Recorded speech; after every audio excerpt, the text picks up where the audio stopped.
أنت يا من سكنت أفكاري في تلال آهاتي وأشواقي، في منحدرات أحضاني تعشق أخطاري وأسراري،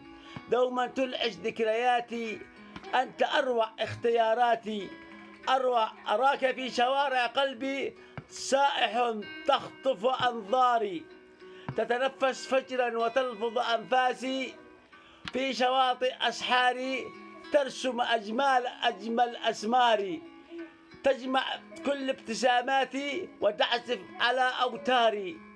أنت أخطر مغامراتي وأكبر عملية سطو على أنين أسراري،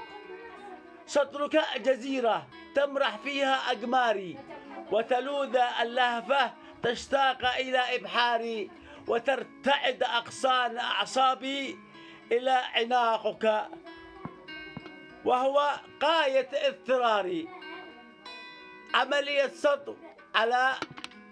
أنظاري وأنفاسي.